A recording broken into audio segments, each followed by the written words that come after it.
MC extractor, इसको download करके रख लेना है। अभी फ़िलहाल इसका कोई यूज़ नहीं है।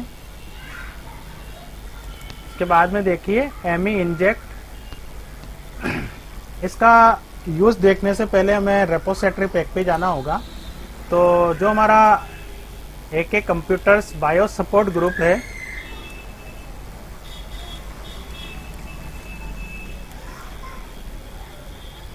आपको इसको ओपन कर लेना है और इस पे आपको टॉप पर चले जाना है। टॉप पर जाने के लिए क्या करेंगे, यहाँ पर आपका सर्च बटन है, इस पर आप लिखिए वेलकम।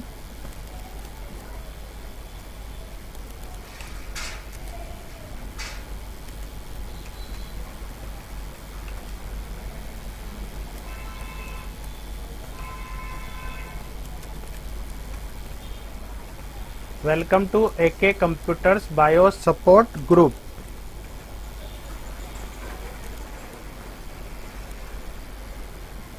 यहाँ पर इससे संबंधित लिंक ओपन हो के आएगा, इस पर क्लिक कर देना है तो आप ग्रुप के टॉप पर आ जाएंगे।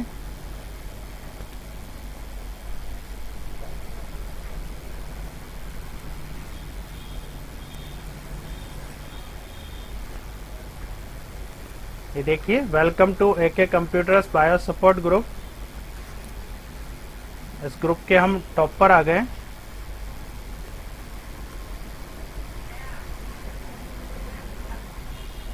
यहाँ पर देखिए कुछ एक टूल है जो आप लोगों को डाउनलोड कर लेना है। इस नाम से भी आपके यहाँ पर फोल्डर है।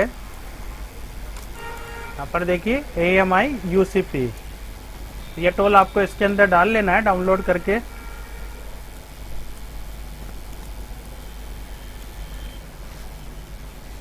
ये CH341 प्रोग्रामर है जो कि 24 और 25 सीरीज की बायोस को प्रोग्राम करता है। तो इससे संबंधित यहाँ पर वीडियोस भी है।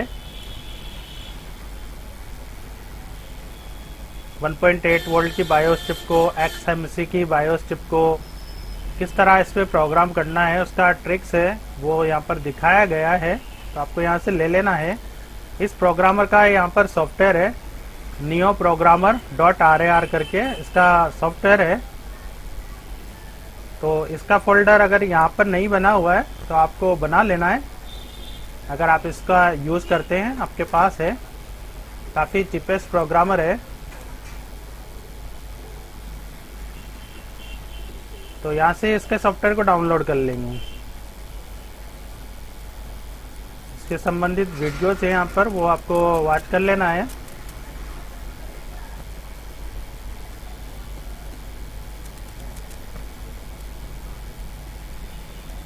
इस पर ये 1-2 की पोजीशन पे जंपर लगा होना चाहिए, बाकी ओपन ही रहेंगे।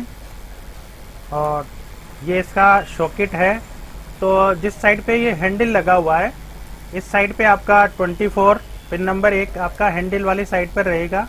तो ऊपर से इसमें 1 2 3 4, फिर आपका 25 सीरीज के लिए आ जाएगा 1 2 3 4। और इधर से 24 का यूज़ करते हैं तो 5 6 7 8, और 25 का यूज़ करते हैं तो 5 6 7 8। तो ये दो पार्ट में है, मतलब यहाँ से इसको डिवाइड मान सकते हैं। तो 25 का मोस्टली यूज़ होता है तो हमें नीचे लगाना है। हैंडल वाली साइड पे हमारा पिन नंबर 1 होता है, आपको ये ध्यान रखना है।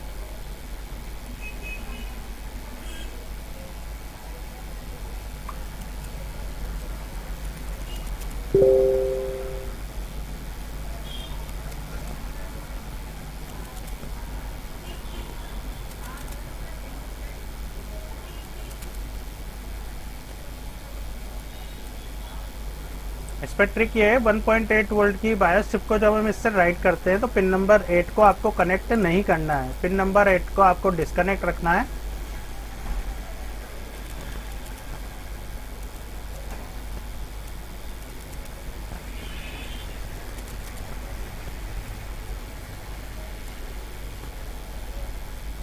इस तरह से आपका बायोस चिप होता है। तो ये आपका मॉड्यूल फर्स्ट में क्लियरली दिखाया हुआ है इसको कि आपका किस किस टाइप का बायोस चिप होगा। तो मॉड्यूल फर्स्ट आपको थोड़ा सा बोरिंग लग सकता है क्योंकि वहाँ पे थ्योरेटिकल पार्ट ज़्यादा है।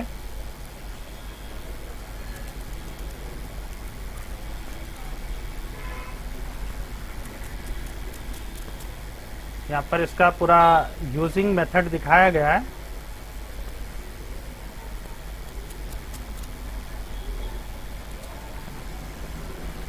ये इसकी वीडियोस है, वीडियोस यूट्यूब पर अवेलेबल है। इसी प्रोग्रामर से 1.8 वोल्ट की बायोस चिप को प्रोग्रामर किया और RT809F से भी किया, 1.8 वोल्ट का अडेप्टर का वहाँ पर यूज़ करके।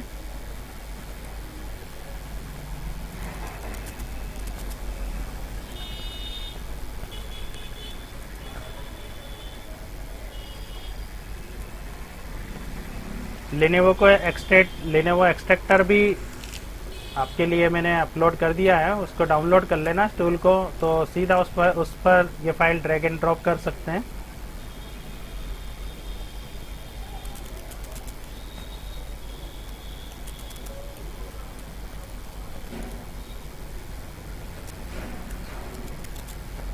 तो सपोर्ट ग्रुप पर काफ़ी स्टेप्स हैं, आप देखेंगे तो स्टार्टिंग से देखना स्टार्ट कीजिए। तो किस तरह से कैप फाइल मिला टैम्प मेथड का यूज़ करके। ये हमारा हेक्स एडिटर है, तो इसका भी मैंने आपको फाइल दे दिया है, उसको भी डाउनलोड कर लेना है। यहाँ फोल्डर बना हुआ है हेक्स एडिटर और उसको इंस्टॉल करना है।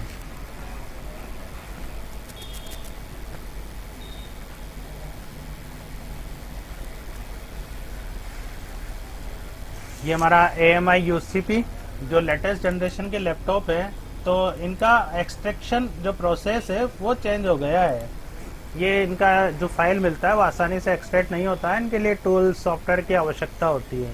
अगर इनका कलेक्शन हमारे पास है और इनको हम यूज़ करना जानते हैं तब तो हम बायोस फाइल आसानी से बना लेंगे। बायोस फाइल को बनाना कोई रॉकेट साइंस नहीं है, केवल मेथड को समझना है। क्योंकि आपने देखा होगा काफ़ी कुछ आजकल सोशल मीडिया को सभी यूज़ करते हैं, काफ़ी कुछ वीडियोस आते हैं जिसके अंदर इस तरह से दिखाया जाता है कि आपका जो बायोस लर्निंग है वो एक रॉकेट साइंस है, उसको आसानी से नहीं सीखा जा सकता है। लेकिन अगर एक नियमित रूप से हम प्रैक्टिस करें, टूल्स का यूज़ करें, चीज़ों को 1 बाय 1 सीखते जाएं, कॉन्सेप्ट को समझें, बेसिक्स को अच्छा रखें, तो मैं नहीं मानता कि इसको सीखना इतना हार्ड होगा। और थोड़े समय बाद आपको भी लगेगा, अगर आप वाकई में मेहनत करेंगे तो आपको ये कोर्स कठिन नहीं लगेगा। और अगर आप मेहनत नहीं करेंगे, बायोस फाइल नहीं बनाएंगे और सीधा ग्रुप के भरोसे रहेंगे कि मैं आप इस पर सर्च कर लेता हूँ, बायोस फाइल मिला, इससे मैं काम कर लेता हूँ, तो वो आगे के लिए पॉसिबल नहीं रहेगा। 4th 5th जनरेशन तक तो हमारा ओल्ड जो फाइल होता था वो काम कर जाता था, और लेटेस्ट जनरेशन पे 6-7 जनरेशन से ही ऐसा प्रॉब्लम हो गया है कि आपका सेम लैपटॉप है तो इधर का इधर बायोस फाइल काम नहीं करता है। केवल एक रेफरेंस के लिए हम उसको यूज कर सकते हैं। बायोस फाइल हमें नया बनाना होगा और इंफॉर्मेशन को फीड करना होगा।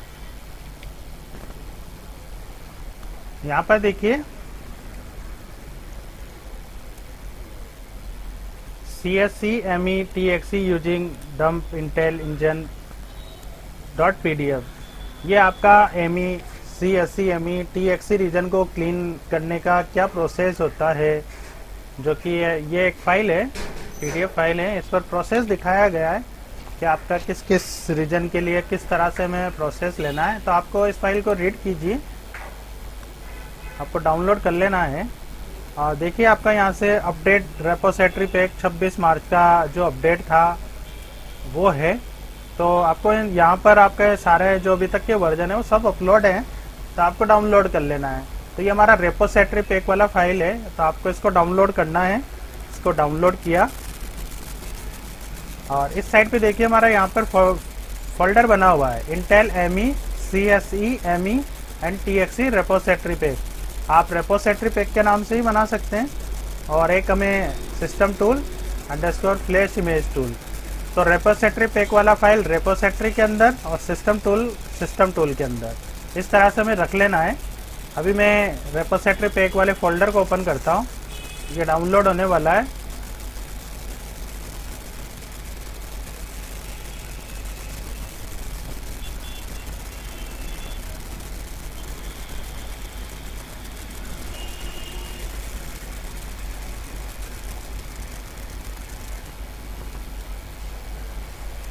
पर right click, save file as, या आपके डाउनलोड फोल्डर में जहाँ से स्टोर वहाँ पर डाउनलोड हो गया वहाँ से आप इसको कट करके लाके और इस फोल्डर के अंदर डाल दीजिए। ये सेव किया, देखिए फाइल आ चुका है यहाँ पर। इसी प्रकार से ये जो सारे वर्जन है रेपोजिटरी पैक के, ये आपको इसके अंदर ले लेने हैं।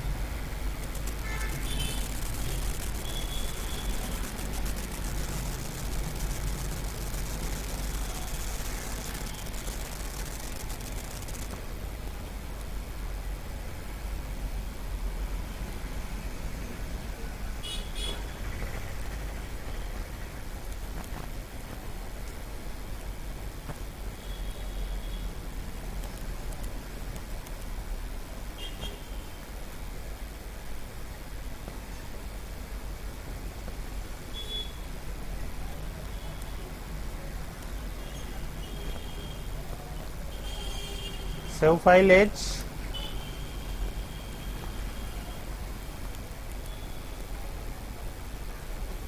इसी प्रकार से सारे आपको डाउनलोड कर लेने हैं। अब आपको क्या करना है, जैसे आप डाउनलोड करते हैं इसको, तो फिलहाल मैं एक को एक्सट्रैक्ट कर लेता हूँ। यहाँ पर एक्सट्रैक्ट, अगर पासवर्ड लगा हुआ है तो आपको पासवर्ड दे देना है।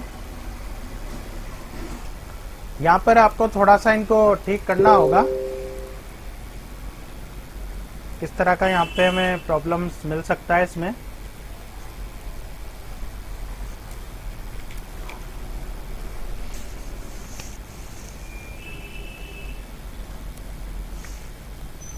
क्योंकि इतना थोड़ा सा मेहनत आप लोगों को भी करना होगा, अदरवाइज आपको इससे याद तो रहेगा कि आपने किस जगह पे क्या चेंज करा था, किस जगह पे क्या पड़ा हुआ है, ये आपको इससे याद रहेगा।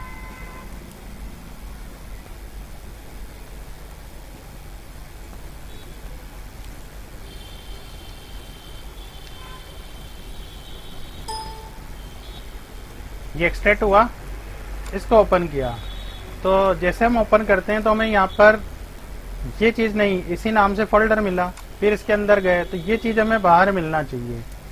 सिस्टम टूल में भी इस प्रकार से ही कर लेना है आपको। तो आपको करना क्या है, यहाँ से इनको कंट्रोल है कट कर लेंगे और इनको यहाँ पर बाहर पेस्ट कर लीजिए। ये जो फोल्डर है इसको डिलीट कर दीजिए। अब आप देखिए जैसे ये फोल्डर एक्सट्रैक्ट हुआ, इसको डबल क्लिक करने पे डायरेक्ट हमें फाइल्स दिख रहा है। तो इस तरह से आपको फाइल्स दिखना चाहिए, इस तरह से आपको सभी को कर लेना है। और जैसे हमने ये इससे अभी एक्सट्रैक्ट करके लिया था तो इसके अंदर ये प्रॉब्लम था, तो आप इस जिप फाइल को यहाँ से डिलीट कर दीजिए और क्या कीजिए, इसका जिप बना लीजिए, जिससे क्या होगा, पासवर्ड भी आपका क्लियर हो जाएगा। क्योंकि आपके सिस्टम में तो आपको पासवर्ड रखने की आवश्यकता नहीं है। यहाँ से एक्टो आर्चिव,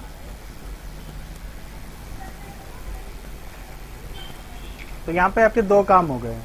तो जैसे जैसे फाइल डाउनलोड करते जाएं वैसे इस काम को करते जाना है। एक ही वर्जन का, जैसे ये वर्जन है CSME 15.0, रेपोजिटरी R4 है, तो इसमें 15 के अंदर आपको R5, R6 इस तरह के वर्जन्स मिल सकते हैं जो मैं आगे से दिए हुए हैं। तो आपको ऐसा नहीं है कि 15 का पहले डाउनलोड कर लिया है, इसको डाउनलोड नहीं करना है, आपको सारे वर्जन डाउनलोड करके रखना है और जितना संभव हो लेटेस्ट से आप काम कीजिए।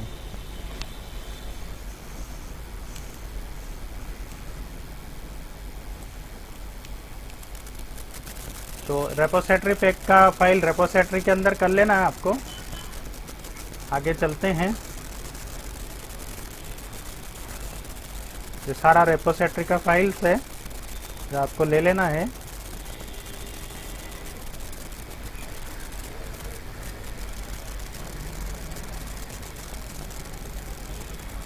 इसके बाद देखिए अपडेट एमए सिस्टम टूल, तो यहाँ पे ये सिस्टम टूल है, आपको इसको डाउनलोड करना है।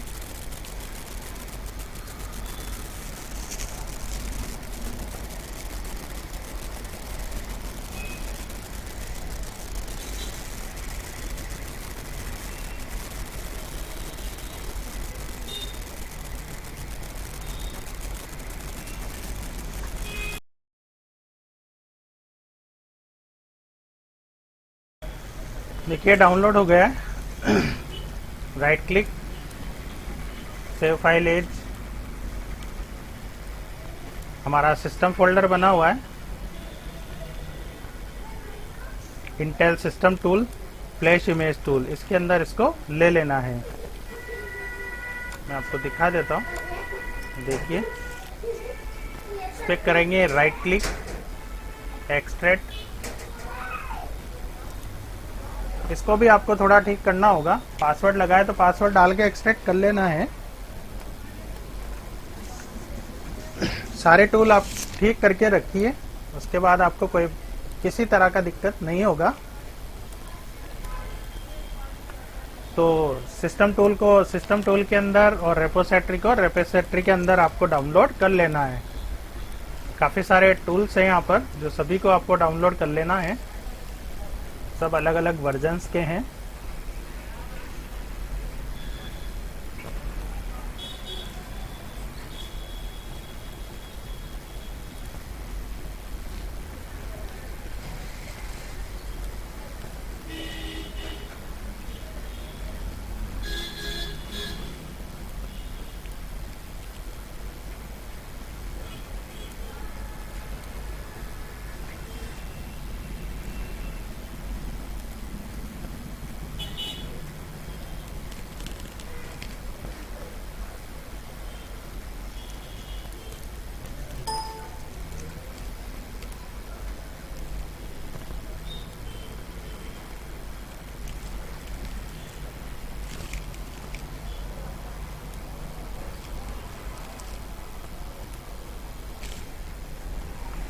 देखिए एक्सट्रैक्ट हुआ, इसको ओपन करने में फिर से फोल्डर, ये वाला चीज़ हमें डायरेक्टली बाहर दिखना चाहिए, क्योंकि जब इस टूल से हम बनाते हैं तो पाथ लॉन्ग नहीं रहना चाहिए। अगर पाथ लॉन्ग रहता है तो एरर्स आता है।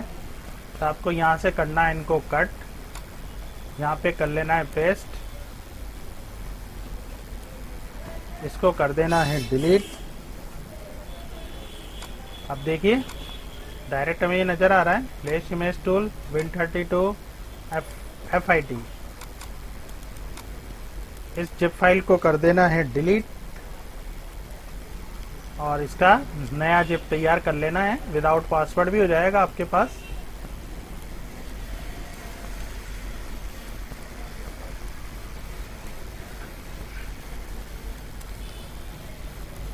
तो थोड़ा आपका लेबर होगा इसके अंदर।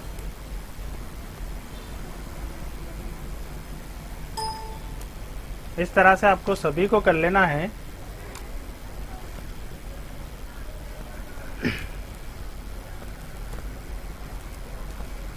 RT809H और F दोनों का यहाँ पर exe फाइल अवेलेबल है अगर आप यूज़ करते हैं।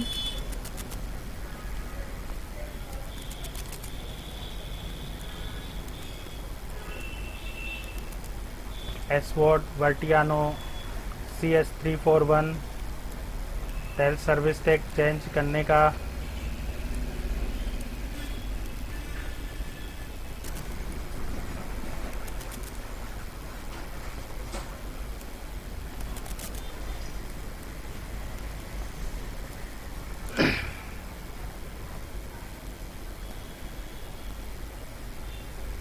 देखिए इसके नाम से भी फोल्डर बना हुआ है, HP DMI टूल्स।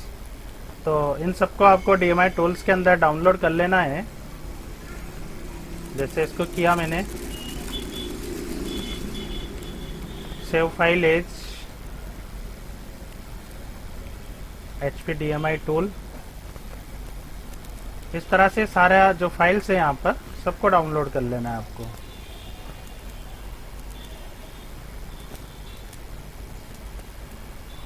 इसकी वीडियोस भी है यहाँ पर, किस तरह से यूज करना है आपको।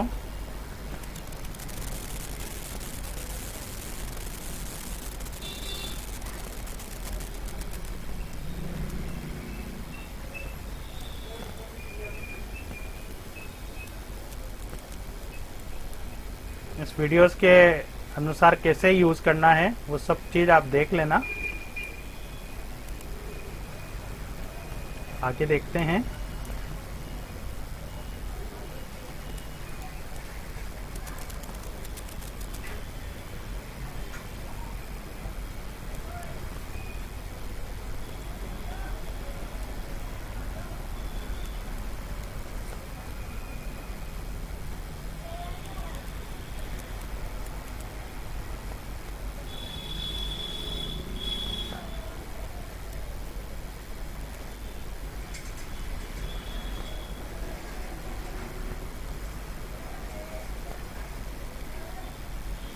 यहाँ पर देखिए AMI UCP एक्सट्रैक्टर वर्जन 1.0,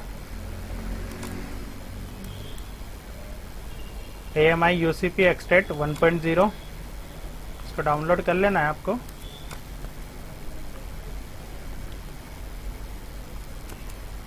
उसके बाद यहाँ पर देखिए डेल एक्सट्रैक्टर का आपको यूज दिखाया गया है, तो डेल एक्सट्रैक्टर का सारे सॉफ्टवेयर सारे वर्जन डाउनलोड कर लेना है आपको।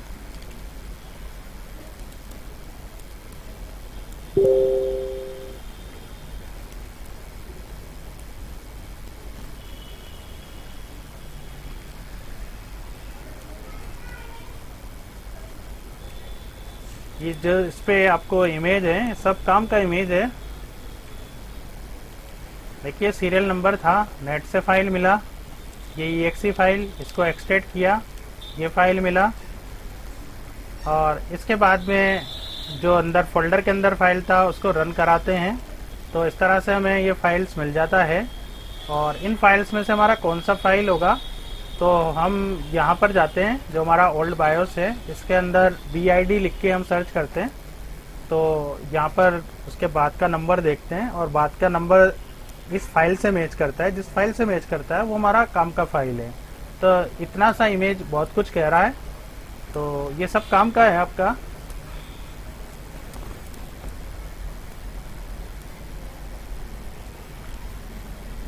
तो जितने टूल्स हैं सबको उनके फोल्डर के अकॉर्डिंग आप डाउनलोड कर लीजिए। आपको वापस से चैनल पे आ जाना है। यहाँ पर देखिए 7-zip, तो इसको डाउनलोड कर लेना है। इसका फोल्डर है 7-zip, ऑलरेडी अवेलेबल है, पहले से डाउनलोड है उसके अंदर। इसको भी आपको सिस्टम पे इंस्टॉल कर लेना है।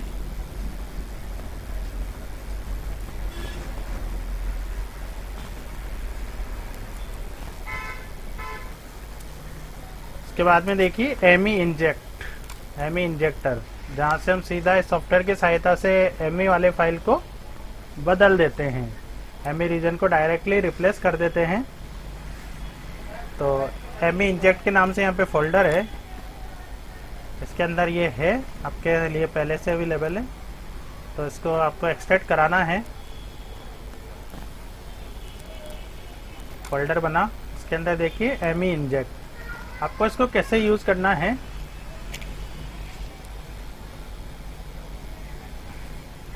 तो आपका इसका शॉर्टकट डेस्कटॉप पे डाल लेना है। उसके बाद हम आएंगे डेस्कटॉप पर। इसको जैसे आप डबल क्लिक करेंगे फर्स्ट टाइम में, तो आपसे पूछता है please specify ME files folder first.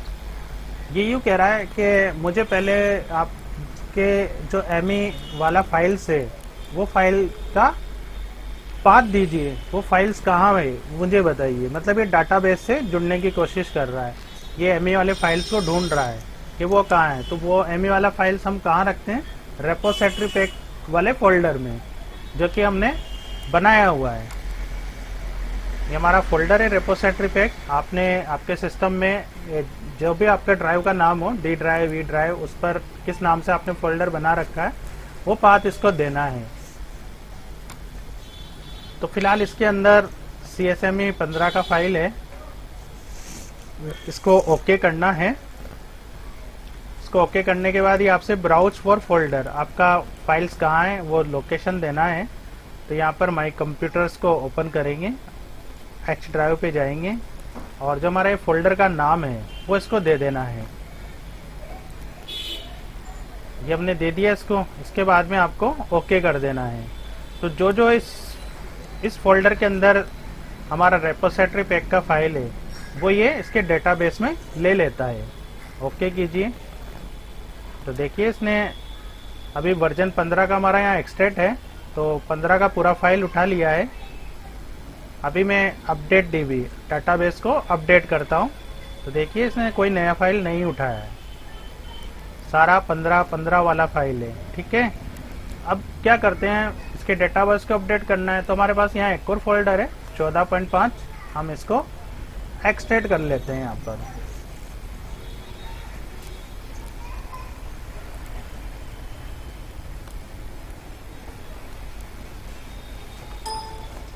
ये एक्सट्रैक्ट हो गया। इन फाइल्स को कट करके बाहर सीधा यहाँ पर मिलना चाहिए, इसको कर देंगे डिलीट। इसका जिप फाइल को कर देंगे डिलीट और इसका बना लेंगे जिप। तो ये तो हमें सुधार करना ही है। अभी आप देखिए, अब मैं डेटाबेस को अपडेट करता हूं क्योंकि यहाँ फोल्डर अवेलेबल हो गया 14.5 का। तो ये जो फाइल्स है इसका, ये फाइल आप यहाँ पर देख पाएंगे। देखिए अपडेट डीबी, देखिए इसने 14 वाला फाइल उठा लिया। तो ऐसा आपको क्या करना है, आपको सारा रेपोसिटरी पैक वाला फाइल लेके उनको एक्सट्रैक्ट करके और जो भी सिस्टम बताया इस सिस्टम से जमा के यहाँ पर आके अपडेट डीबी कर लेना है। तो ये एक साथ सारा फाइल्स को इसके डेटाबेस में ले लेगा, तो दोबारा हमें इसको देखने की जरूरत नहीं पड़ेगा। और जब हम यहाँ पर ओपन फाइल बायोस फाइल होता है उसको ड्रैग एंड ड्रॉप कर लो या फिर यहाँ पर आके ओपन बायोस कर लो, दोनों में से किसी भी ऑप्शन का हम यहाँ पर यूज कर सकते हैं।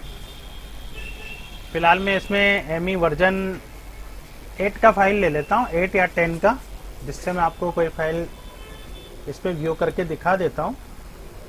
तो इस पर हम 10 को ले लेते हैं, यहाँ पर चलते हैं और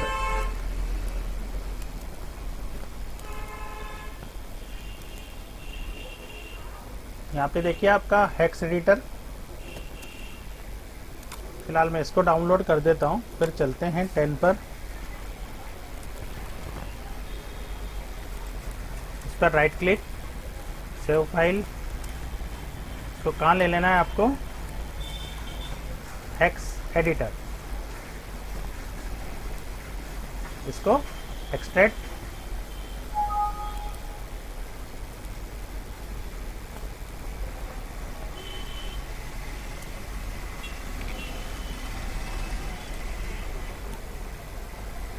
पहले डाउनलोड नहीं हुआ था, ठीक है। ये फोल्डर बना, यहाँ से इसका सेटअप चलाना है तो डबल क्लिक,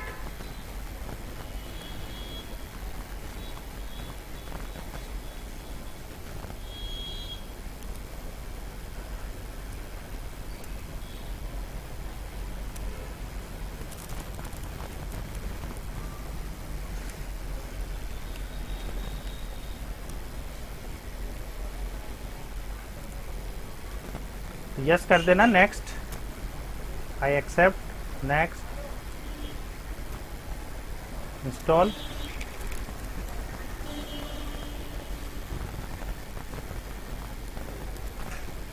कंप्लीट सक्सेसफुली हमारा hex workshop version 6.8, hex edit with hex workshop. तो मैं इसको हेक्स एडिटर बोलता हूँ, तो आपको कंफ्यूज नहीं होना है। यहाँ पे रिस्टार्ट की बोल रहा है, तो अभी हमें रिस्टार्ट नहीं करना है, आपको रिस्टार्ट कर लेना है जब आप इंस्टॉल करें। तो इस तरह से सारा चीज जो दिया है वो आपको सेटअप कर लेना है, मतलब आपके फोल्डर्स के अंदर डाल लेना है उनको, क्योंकि एक एक तो बताना बहुत भारी हो जाएगा, टाइम भी ज़्यादा लग जाएगा, वीडियो काफ़ी लंबी हो जाएगी और काम तो फाइनली आपको ही करना है। मैंने तो ये सारे टूल आपके लिए प्रोवाइड करा दिए हैं, काम आप करोगे।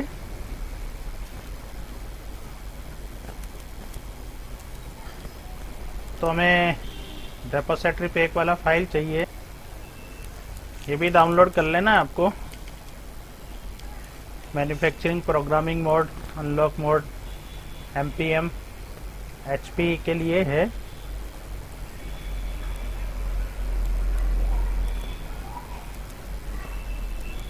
CSME ME वाला ले लेते हैं हम, ME रेपोसिटरी।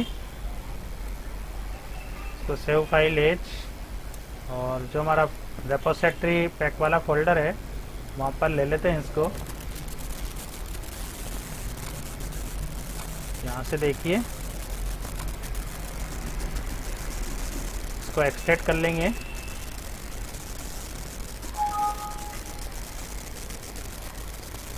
अभी ये प्रोसेसिंग चल रहा है, डाउनलोड नहीं हुआ है, थोड़ा नेट का स्पीड स्लो है,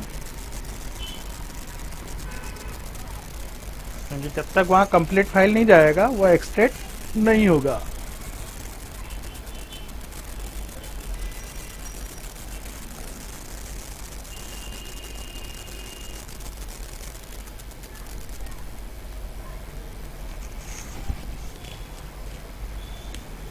देखिए कंप्लीट हो चुका है। आप कीजिए राइट क्लिक एक्सट्रैक्ट, तो अब ये एक्सट्रैक्ट हो जाएगा।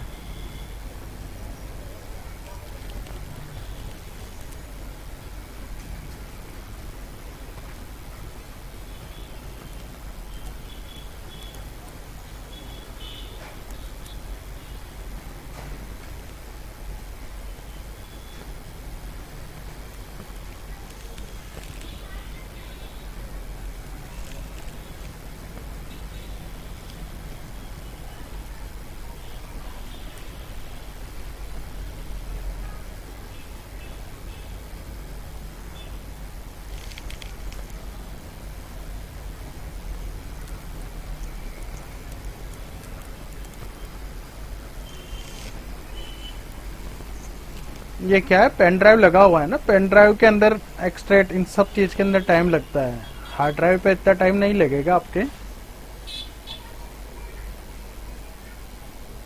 तो बस यही है, जो जो जिस नाम से फोल्डर है उसके अंदर आपको डाउनलोड कर लेना है।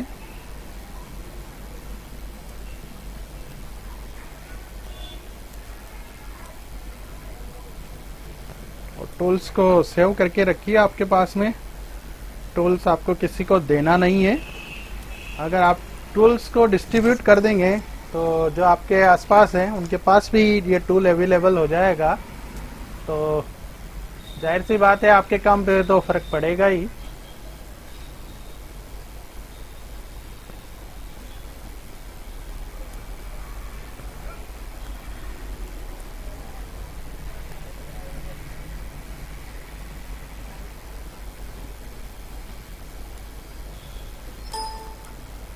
ये आपको जितने टूल मिले हैं ये बहुत सी जगह पैड पर हैं, और इन टूल से काफ़ी पैसा कमाया बेच बेच कर, जो आपको आसानी से फ्री में मिल रहे हैं।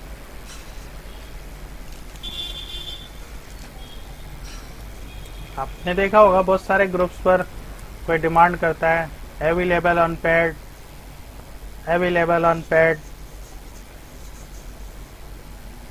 तो आप भी खरीद सकते हैं। अगर कोई टूल हमारे पास नहीं है और उसका नीड है तो आप भी खरीद सकते हैं, पर कोशिश कीजिए आप उसको सर्च करने का।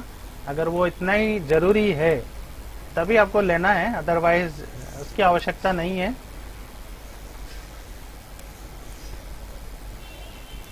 अभी तक आपके पास जितने टूल हमने दे दिए हैं इनसे आपका काम हो जाएगा, 99% आपका काम हो जाएगा।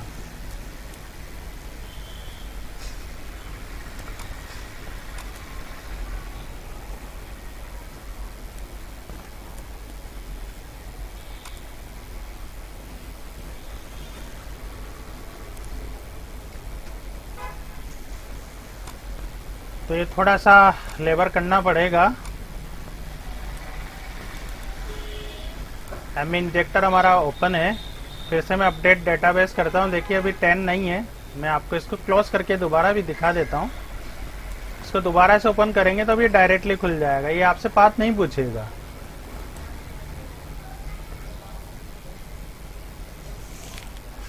अपडेट डीबी कीजिए तो देखिए अब ये वर्जन 10 की फाइल को इसने अपडेट कर दिया है। अब होता क्या है, इसको किस तरह यूज किया जाता है, देखिए इसको ओपन किया, इस पर फाइल को ड्रैग एंड ड्रॉप या ओपन करना होता है। तो मैं यहाँ पर ओपन करता हूँ, डेस्कटॉप पे आ जाता हूँ। डेस्कटॉप पे मेरा फोल्डर है डेस्कटॉप नाम से, इसके अंदर जाता हूँ। इसके अंदर एमई वर्जन 9 है, 10 है, तो 10 को ले लेते हैं। तो ये फाइल है मेरे पास srol.bin, इसको ओपन किया, देखिए फाइल लोड हुआ। अगर इस फाइल के अंदर विंडोज़ की होता है तो आपको यहाँ पर शो हो जाता है, यहाँ पर आप विंडोज़ की को देख पाएंगे। अब यहाँ पर देखिए सुटेबल एमीज, तो इसने क्या किया, हमारा एमई हम कौन कौन से फाइल से बदल सकते हैं, तो यहाँ पर उसका पूरा लिस्टेड है। तो इन फाइल से जो रेपोजिटरी पैक हमने इसको दिया है उसने यहाँ पर लोड कर दिया है कि आप इन फाइल्स को ले सकते हैं। तो फाइल्स कौन सा लेंगे, तो फाइल्स का हमें पता होना चाहिए हमारा फाइल्स कौन सा है। अभी हमारा एमई का वर्जन है ये 10.0.32.1072, ये वाला हमारा फाइल है। तो इस फाइल के अकॉर्डिंग हम कौन सा फाइल ले सकते हैं,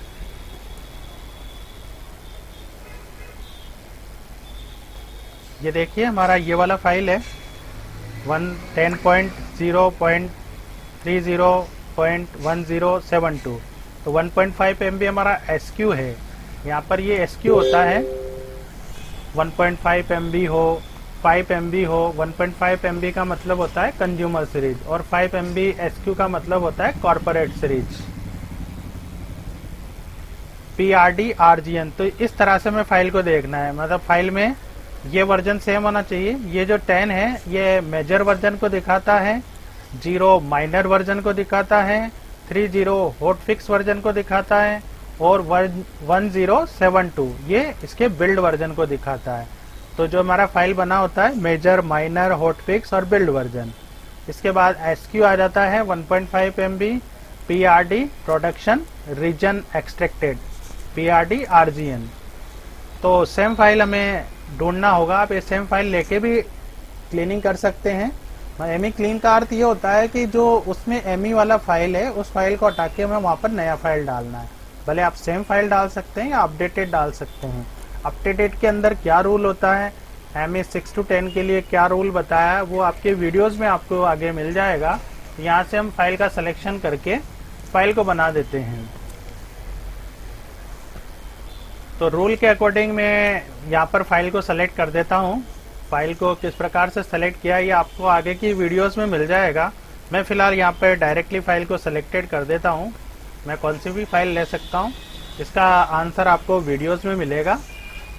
तो मैंने ये फाइल सेलेक्ट कर लिया। इसके बाद मुझे कुछ नहीं, यहाँ पर सेव न्यू बायोस फाइल पे क्लिक करना है और नया बायोस फाइल मुझे मिल जाएगा। इसको मैं ले लेता हूँ डेस्कटॉप पर और सेव कर देता हूँ। ये देखिए नया बायोस फाइल मुझे मिल गया है। इसको कर देना है क्लोज।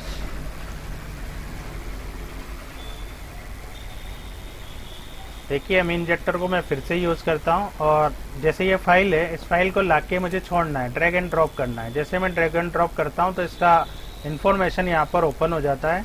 एमई का यहाँ पे साइज देख पाएंगे, वर्जन देख पाएंगे। अभी हमने यही वर्जन किया है अपडेटेड में, ये वर्जन देख पा रहे हैं। तो ये मैंने फिलहाल दिखाया है आपको। अकॉर्डिंग टू रूल के हिसाब से कौन सा फाइल लेंगे वो आपको वीडियोज में मिलेगा। ये केवल यहाँ पर दिखाना मात्र था। डाटाबेस को कैसे अपडेट करना है, डाटाबेस से कैसे जोड़ना है, और अगर हम फोल्डर चेंज करना चाहते हैं, चेंज METXE फोल्डर, तो हम यहाँ से बदल सकते हैं। आपको नया लोकेशन दे देना है किस जगह पे आपका वो फोल्डर है। अगर आप कहीं चेंज करते हैं उसके बाद में आपको फोल्डर का लोकेशन देने के बाद में अपडेट डाटाबेस कर लेना है, तो ये डाटाबेस को अपडेट कर लेगा। तो ये इसका व्यू होता है। इससे डायरेक्टली हमें कोई एक्स्ट्रा प्रोसेस नहीं करना पड़ता है और डायरेक्टली हमारा फाइल बन जाता है। तो एमई का आप इससे फाइल बना के देखिए। आपके पास बोर्ड है अगर आपके हाथ में तो आप इससे बना के देखिए, काम हो जाता है तो वेल डन। नहीं होता है सिस्टम टूल से बना के देखिए। तो मेथड्स बहुत सारे अंदर हो जाएंगे, आप वीडियोस में देख पाएंगे उनको। तो फिलहाल ये बेसिक इंस्टॉलेशन है जो आपको कर लेना है। कोई सॉफ्टवेयर में आपकी दिक्कत आती है तो आप बताइए। और एमई एनालाइजर को जब आप इंस्टॉल करेंगे तो आपके सिस्टम में पाइथन पहले से इंस्टॉल होना चाहिए। तो पाइथन को आपको इंस्टॉल कर लेना है। मैंने पाइथन का सेटअप भी आपको शायद दिया हुआ है, एक बार मैं देख लेता हूँ। तो इसको करते हैं क्लोज। इसके बारे में आपको पूरा इन्फॉर्मेशन मिल गया है। तो आज हमने देखा UEFI टूल का यूज देखा और एमई इंजेक्टर का यूज देखा, एमई एनालाइजर का यूज देखा।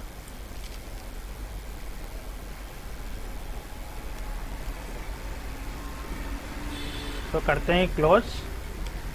तो पाइथन इंस्टॉल कर लेना है, तभी आपका एम एनालाइजर काम करेगा। पाइथन स्क्रिप्ट बेस ये सॉफ्टवेयर है। तो अगर आपको कोई दिक्कत आता है तो आप ग्रुप पे बताइए, नेक्स्ट वीडियोस भी आपको मिल जाएगा।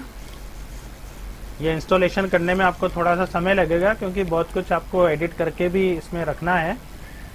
मिलते हैं अगले वीडियो में। Thanks for watching.